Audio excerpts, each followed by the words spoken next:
दोस्तों, brainy broadcaster में आपका स्वागत है। आज हम बात करेंगे भारत टैक्सी। क्या है भारत टैक्सी? भारत टैक्सी भारत सरकार के द्वारा एक बनाई गई ऐप है।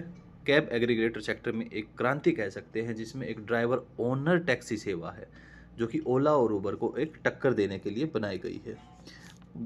ओला उबर जो कि हमारे देश में ड्राइवरों को लेके उनमें काफ़ी रोष रहता है कि हमें पैसे कम मिलते हैं, हमारा जो आना चाहिए उतना टैक्स काट लिया जाता है। इस तरह से इस भारत सरकार ने इंडिगो को देखते हुए भी इस पर ध्यान दिया गया है कि क्यों ना हम सभी सेवा में अपना थोड़ा थोड़ा ध्यान देते हुए उनको एक मोनोपोली ख़त्म कर दी जाए। अब इस योजना में क्या किया जाएगा? ये कोऑपरेटिव मॉडल रहेगा। सबसे पहली बात तो रहेगा कि कोऑपरेटिव मॉडल रहेगा और यात्रियों को इससे बचत होगी। बचत तो यात्रियों को बचत होगी और ड्राइवर को भी एक सम्मानजनक, यानी उनको जितना रेंट पेमेंट मिलना चाहिए वो पूरा उनको मिलेगा। तो इसके आगे इनके देखते हैं इसमें क्या क्या फ़ायदे होने वाले हैं। औपचारिक शुभारंभ हमारे होम मिनिस्टर अमित शाह ने किया था, जो कि एनसीआर और गुजरात में पहले ये पायलट प्रोजेक्ट के रूप में इसका शुरुआत की गई थी। सर्च प्राइसिंग, इसके क्या क्या बेनिफिट्स हैं देखो। सबसे पहले है सर्च प्राइसिंग। सर्च प्राइसिंग क्या होता है कि जैसे जैसे यात्री बढ़ेंगे, जैसे जैसे लोगों की भीड़ बढ़ेगी तो रेट बढ़ा दिया जाता है। तो इसमें उस चीज़ को नहीं किया जाएगा। इससे यात्रियों को फ़ायदा होगा कि जो रेट फिक्स है वही रहेगा, या 100 आ जाए, 200 आ जाए, 500 आ जाए, रेट नहीं बढ़ेंगे। ड्राइवर को पूरा लाभ मिलेगा। जैसा उनको किराया मिलता है, ड्राइवर को जितना उनका खर्चा होता है जो दिखाया जाता है, अगर हम यहाँ से 5 किलोमीटर जा रहे हैं और हमें बताया गया है कि आपके 120 रुपये मिलेंगे, तो ड्राइवर को उसका 80% उसके अकाउंट में डायरेक्ट आ जाएगा और पूरी की पूरी पारदर्शी रहेगी और सुरक्षित भी रहेगी आपकी यात्रा। अब इसका जो शुरुआत की गई थी वो कि एक सहकारी संस्था के रूप में ही की गई है। ये भी एक कोऑपरेटिव सोसाइटी के रूप में ही की गई है। जैसे बहुत सारे पहले कोऑपरेटिव से है, एनडीसी, एनसीडीसी, इफको, अमूल, नबार्ड, इन सब के तहत ही इसको चलाया गया है। अमूल मॉडल पर आधारित। अब देखो, आपने देखा होगा कि अमूल को पहले 20 या 15 गाय या भैंस लेके ही शुरू किया गया था, लेकिन आज अमूल कितनी सारी महिलाओं को रोजगार दे रहा है। हमारे देश के कोने कोनों में अमूल का प्रोजेक्ट जा रहा है। तो अमूल के उसी से बिचौलियों को हटा दिया गया है।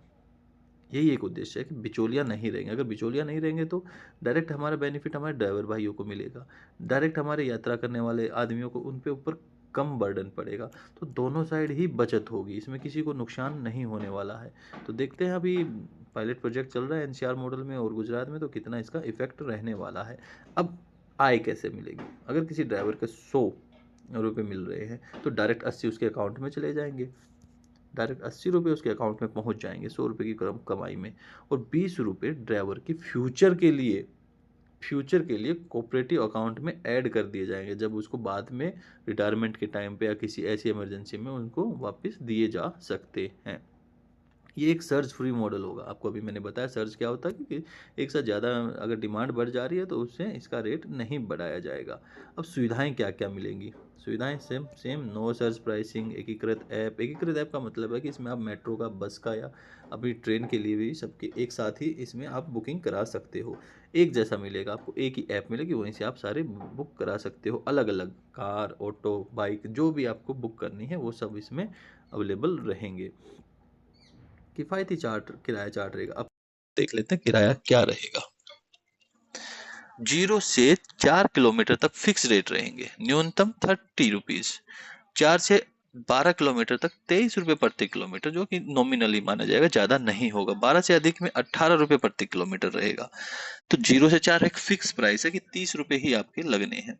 और 4 किलोमीटर के आगे जाओगे तो पर किलोमीटर 23 रुपीज में ऐड होते जाएंगे। और 12 किलोमीटर से ज्यादा जा रहे हो तो 18 रुपये प्रति किलोमीटर ऐड होते रहेंगे। और ये एक अच्छी चीज है कि ये फिक्स, आपका सरचार्ज नहीं लगेगा।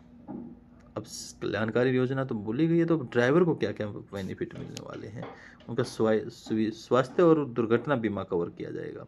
अदर्स ऐप में ऐसा मुश्किल होता है कि जो उनको कुछ बेनिफिट मिलते होंगे। सेविंग्स होंगी, रिटायरमेंट की विशेष बचत सेवाएं होंगी। जैसे अभी बताया गया 20 रुपये आपके कोऑपरेटिव अकाउंट में चले जाएंगे, तो वहाँ उनसे कुछ पॉलिसीज बनाई जाएंगी जो आपके फ्यूचर के लिए काम आएंगी। और दिल्ली सरकार में 7 केंद्र ऐसे खोले जाएंगे या सेंटर ऐसे खोले जाएंगे जहाँ पे आपको जाके अपनी कोई भी शिकायत या कोई भी कंप्लेंट हो वहाँ आप बोल सकते हो या बात कर सकते हो। अभी तक जो 2025 में पायलट प्रोजेक्ट चलाया गया था, तो 3 लाख ड्राइवर इसमें जुड़ चुके हैं। 10,000 से ज़्यादा डेली के डेली इसमें लोग सफ़र कर रहे हैं और 3 वर्ष में लग रहा है पूरे भारत 2028 का हमारा लक्ष्य है कि पूरे भारत में 2028 तक हम पूरे भारत में इसको फैला देंगे। एकीकृत नेटवर्क रहेगा, आपको बता ही दिया गया है कि एक सुपर ऐप रहेगी जिसमें आप अपनी पूरी यात्रा का ध्यान रख सकते हैं, तो एकीकृत नेटवर्क रहेगा। भारत टैक्सी मुझे लग रहा है एक अच्छी पहल मानी गई है, क्योंकि इंडिगो को देखते हुए, जैसे इंडिगो के अभी थोड़े दिन पहले ही क्राइसिस आया था, कितने सारे भारतीय उसमें परेशान हुए थे, बैठे बैठे 6-6 घंटे हो जा रहे हैं लेकिन कोई बेनिफिट